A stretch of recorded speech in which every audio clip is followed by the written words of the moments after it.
Diz assim a palavra de Deus: quando soube Mordecai tudo quanto se havia passado, rasgou as suas vestes e se cobriu de pano de saco e de cinza, e saindo pela cidade, clamou com grande e amargo clamor, e chegou até a porta do rei, porque ninguém vestido de pano de saco podia entrar pelas portas do rei.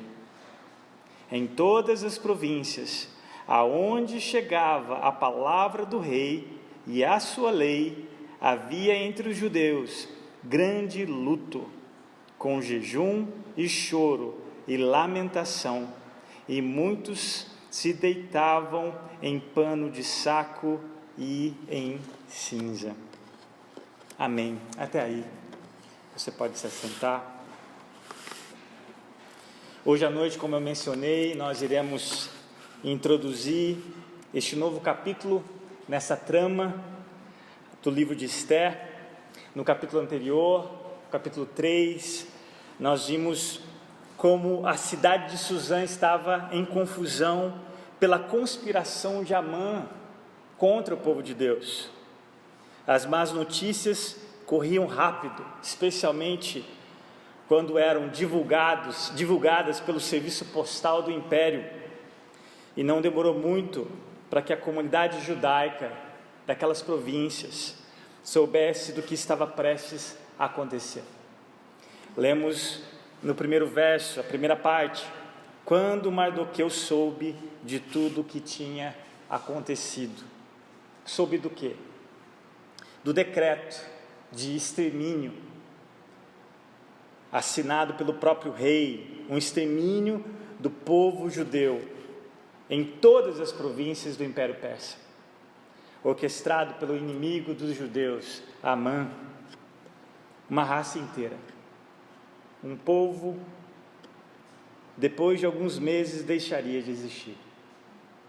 Tudo porque Mardoqueu, um judeu, não havia se curvado diante do homem pela qual o rei havia honrado. Imediatamente nós vemos aqui, deste plano diabólico, o texto nos informa que Mardoqueu, ao saber disso, ele faz três coisas. Ele rasga suas vestes, ele veste de pano de saco e cobre-se de cinza.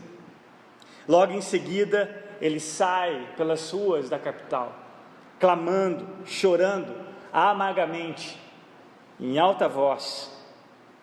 E eu pergunto para vocês, por que essa atitude com suas roupas, com o seu próprio corpo? Por que ele fez isso em primeiro lugar? E por que não permanecer trancado dentro de casa da mesma forma? Por que se vestir dessa maneira e sair de maneira pública? Um comentarista escreveu algo profundo sobre essa atitude. Eu queria ler para vocês. Ele faz uma comparação com a nossa cultura, a maneira com que nós experimentamos o luto. E ele vai chamar isso de atitude de Mordecai como uma explosão apaixonada. Olha o que ele disse, abre aspas: nós, no Ocidente, estamos tão condicionados a curtir a nossa tristeza de maneira particular, e algumas vezes, para nosso prejuízo, sem expressá-la, que podemos considerar a lamentação demonstrativa e ruidosa de Mordecai como mera exibição melodramática. Na cultura do autor, para quem os sinais exteriores de tristeza eram profundamente sérios, é necessário que nos coloquemos no lugar de Mordecai, que pelo orgulho obstinado ou lealdade a princípios ocasionara desastre não apenas a si, mas a toda a sua raça. Fecha aspas. Se coloque no lugar de Mordecai, ou dependendo da sua tradução, Mardoqueu. Só alguns instantes, se coloque no lugar dele. O que você teria feito quando de repente chega esse decreto? E você é o responsável por um decreto que vai exterminar todo o seu povo. O que você faria no lugar dele? Correria atrás de Amã? Pediria desculpas? Se curvava finalmente diante dele para ele voltar atrás com aquele decreto? E pedisse compaixão pelo seu povo? Não só pela sua vida agora, mas por todo o seu povo, que iria ser fulminado por causa dele? Ou montaria um plano de fuga? Afinal de contas, ainda teria quase um ano pela frente para aquele decreto ser executado. Para onde você iria? Faria como Jonas? Tentaria fugir da presença desse rei? É interessante que Naamã não faz isso. Ele não fica trancado e ele também não foge. Ele expressa, como esse comentário, uma profunda dor, um clamor que não só fica dentro do seu coração, mas ele expressa, afetando sua roupa, a sua aparência. E é interessante, um homem que não se humilhou diante de qualquer homem que o rei colocaria como honra, agora ele faz algo muito maior, de humilhação, de maneira pública. Ele sai pelas ruas de Suzã. E é interessante, percebe-se que ele, apesar desse clamor, dessa dor, ele não sai sem rumo. Ele sabe para onde ir. Eu queria que você guardasse essa frase. Quando ele sente o peso das consequências da sua atitude, consequências pelas quais não vai afetar só ele, mas todo um povo, porque ele não se curvou diante de Amã, o castigo de Amã é exageradamente desproporcional ao crime de Mardoqueu. Guarde essa frase. O castigo de Amã é exageradamente desproporcional ao crime de Mordecai. Era simplesmente, se eu posso usar a palavra simplesmente, fulminar um judeu, porque só ele não se curvou. Mas Amã quer fulminar agora todos os judeus, ou seja, é um castigo exageradamente desproporcional ao crime. Uma raça inteira, meus irmãos, quando nós pensamos nessa raça inteira, estamos falando de pelo menos 15 milhões de judeus naquele império, na época. Pelo menos 15 milhões, imaginem, homens, mulheres, crianças, jovens, idosos, 15 milhões. 15 milhões de pessoas seriam exterminados por causa da atitude de um só homem. Mas observem para onde esse homem vai. Ele se coloca no lugar daquele povo. É interessante que o mesmo culpado é o mesmo que busca esperança para solucionar o problema. E aqui, certamente uma frase de Edmund Burke, um político britânico, que disse, abre aspas, tudo o que é necessário para o triunfo do mal é que os homens bons não façam nada. E esse aqui não é o caso de Mardoqueu. Ele vai fazer alguma coisa. E ele sai pelas ruas de Suzã, humilhado, clamando. Para onde ele vai? Olha comigo a segunda parte, verso 2. E chegou até a porta do rei. Olha que interessante o que o autor registra logo em seguida. Porque ninguém vestido de pano de saco podia entrar pelas portas do rei. Não é um detalhe interessante registrado pelo autor? Não parece contraditório?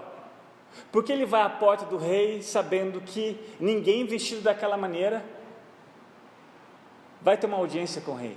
E nós vamos ver no final desse capítulo que até chegar à presença do rei, você dependeria de um decreto. Se você, até mesmo a rainha, se apresentar diante do rei sem permissão ou uma audiência agendada, ela poderia morrer. Quem dera Mardoqueu nesses trajes. Mas ele vai exatamente à porta do rei. Mais tarde nós vamos ver a conversa que ele vai ter com quem ele foi buscar esperança, ou para quem ele faz um apelo. E daqui a pouco nós vamos entender um pouco disso. Mas o verso 3 e o último, nessa passagem introdutória do capítulo 4, nós vamos ver que Mordecai, ele é o único representante das 127 províncias. Ele é o único que pode tentar alguma coisa. Imagine uma região vasta, do Sudão à Índia, 15 milhões de pessoas, e não tem ninguém que poderia, de alguma forma, ajudar aquele povo. Mas Mordecai é o único. E eu pergunto a vocês, que é interessante, assim como nós temos aprendido nesse livro, o segundo livro em todas as Sagradas Escrituras, que o nome de Deus não é mencionado, mas como é perceptível a ação de Deus o tempo todo. Mas vocês percebem que no mesmo livro, algo também não é mencionado, embora se subentende que sem dúvidas estaria acontecendo. Quando você vê o jejum, a lamentação, o pano de saco e cinzas na cabeça, o que não é mencionado, mas é subentendido? O que o povo estava fazendo? No final do verso 3 nós vemos que todo o povo judeu estava se vestindo e fazendo o que Mordecai fazia em Suzã. E o que todo o povo judeu estava fazendo, assim como Mordecai fez? O que vocês acham? Que está faltando uma palavra aqui: a oração. E aqui eu queria que você visse essa imagem de Mordecai diante de um palácio, de um rei. Mas o verdadeiro rei está diante de um povo que se humilha dessa maneira, um povo que clama, um povo que ora. E vocês se lembram quando Jonas, ele vai a Nínive, uma grande cidade, e ele dá um decreto real do rei dos seis.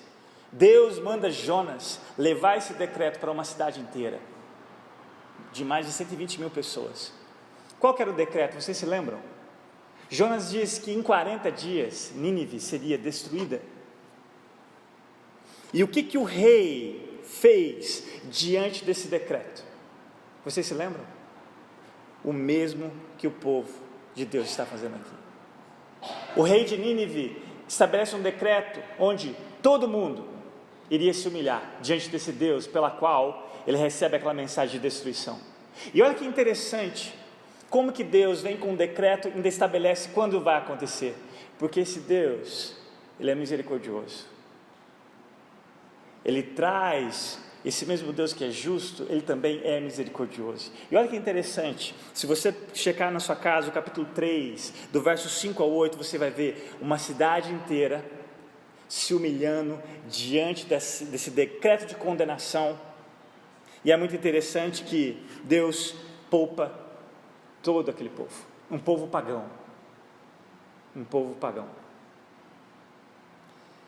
E agora um texto muito interessante também, fazendo um paralelo com Jonas, fazendo um paralelo com essa atitude desses judeus. Eu vou ler para vocês Joel, capítulo 2, do verso 12 ao 14, olha que interessante, o próprio Deus instruindo o seu povo, o que eles deveriam fazer.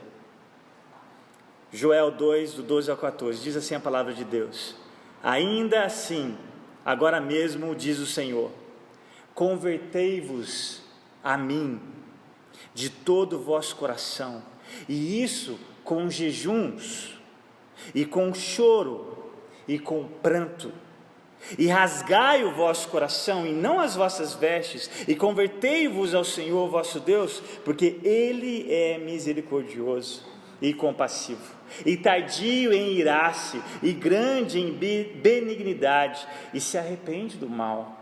Verso 14, quem sabe, olha a esperança, quem sabe, se não se voltará e se arrependerá, e deixará após si uma bênção, em oferta de alimentos e libação para o Senhor vosso Deus.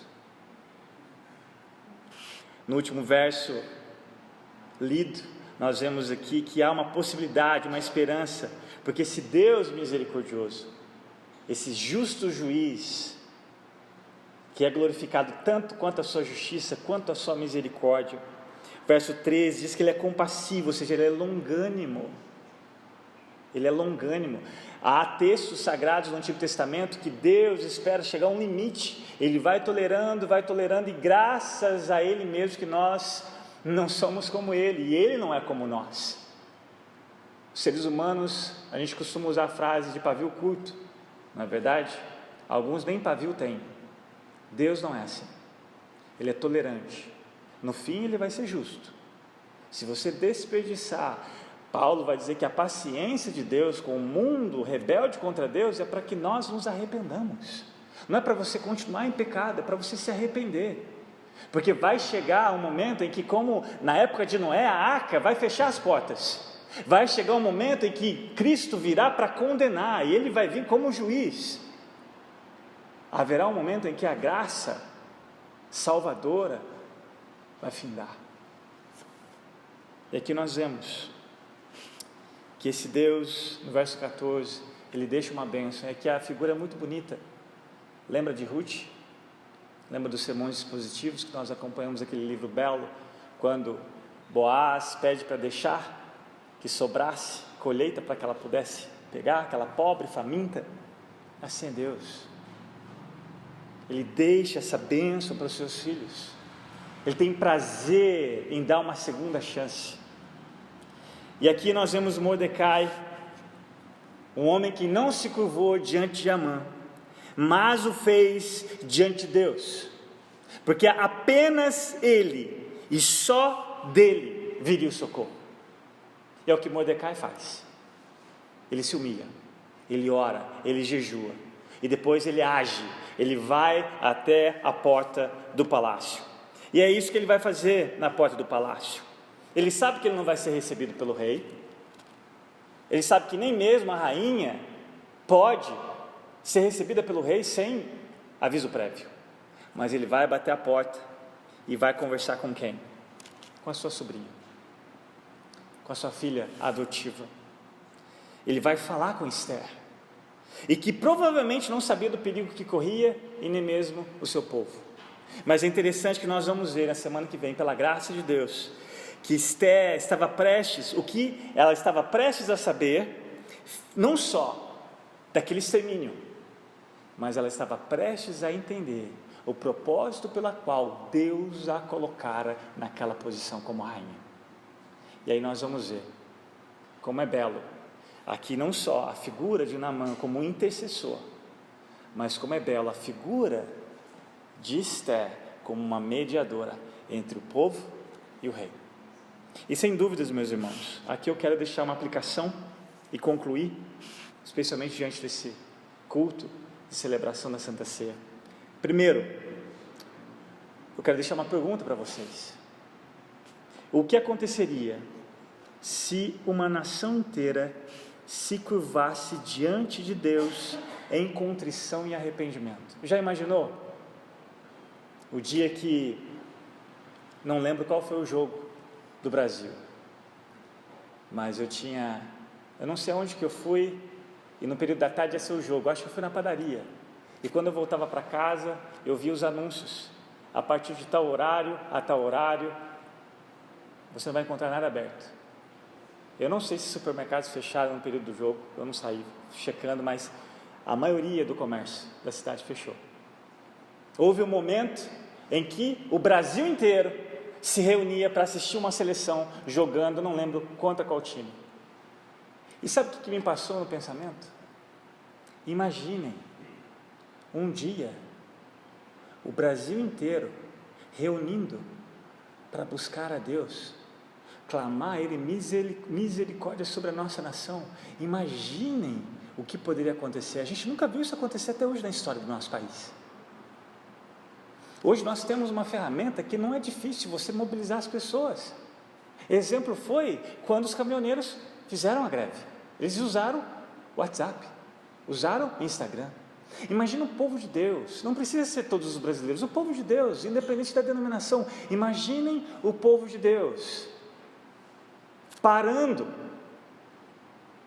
com seus compromissos por um momento, e todos com uma atitude de humilhação diante de Deus, porque, meus irmãos, nós estamos em maus lençóis, em todos os sentidos possíveis. A menos que você não tenha assistido os noticiários. O mundo, imaginem, o que será que aconteceria? Segundo Crônicas, capítulo 7, verso 14, você sabe a promessa, né?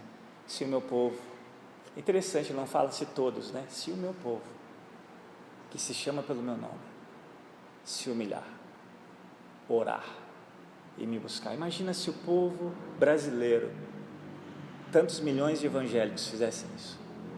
O que seria que Deus poderia fazer? Se um avivamento no Brasil, segunda pergunta, se um avivamento no Brasil dependesse da sua vida de oração, haveria um avivamento? Essa é uma pergunta pessoal para você e eu respondemos. Deus não precisa de uma nação inteira para que Ele haja em favor dela, para que Ele derrame da sua graça, para trazer vida a ossos secos. Apenas um é necessário. Segundo Crônicas 16, verso 9, um dos meus versículos favoritos. Porque quanto ao Senhor, seus olhos passam por toda a terra para mostrar-se forte para com aqueles cujo coração é totalmente dele. Segundo ponto, hoje à noite, ao celebrarmos a ceia do Senhor, lembre-se que, embora o castigo de Amã tenha sido exageradamente desproporcional ao crime de Mordecai, o castigo de Deus sobre o seu filho foi proporcional ao crime que você e eu cometemos em Adão. Não é à toa que aquele louvor diz: jamais saberei, ou eu nunca saberei quanto custou. Sem dúvidas, custou o sangue precioso de Jesus, custou a Deus a pérola de maior valor, mas nós não temos a compreensão, nem mesmo humana, e eu creio que nem mesmo glorificados, para entendermos a proporção da ira de Deus contra o seu filho, por causa do seu e do meu crime contra esse justo Deus. Efésios 2, verso 1 e 3, vocês estavam mortos em suas transgressões e pecados, nos quais costumavam viver, quando seguiam a presente ordem deste mundo e o príncipe do poder do ar, o espírito que agora está atuando nos que vivem na desobediência. Anteriormente todos nós também vivíamos entre eles, satisfazendo as vontades da nossa carne, seguindo os seus desejos e pensamentos. Como os outros, éramos por natureza merecedores da ira. Este era o decreto justo sobre a humanidade, por causa de um homem, Adão, ao pecar contra Deus. Mas Deus, todavia, entretanto, mas Deus, verso 4 e 5, todavia, Deus que é rico em misericórdia, pelo grande amor com que nos amou, deu-nos vida juntamente com Cristo, quando ainda estávamos mortos em transgressões. Pela graça vocês são salvos. Romanos 5, 19 e 21, e termino. Porque como pela desobediência de um só homem, muitos foram feitos pecadores, assim pela obediência de um, muitos serão feitos justos. Veio, porém, a lei para que a ofensa abundasse, mas onde o pecado abundou, superabundou a graça, para que assim como o pecado reinou na morte, também a graça reinasse pela justiça para a vida eterna, por Jesus Cristo, nosso Senhor.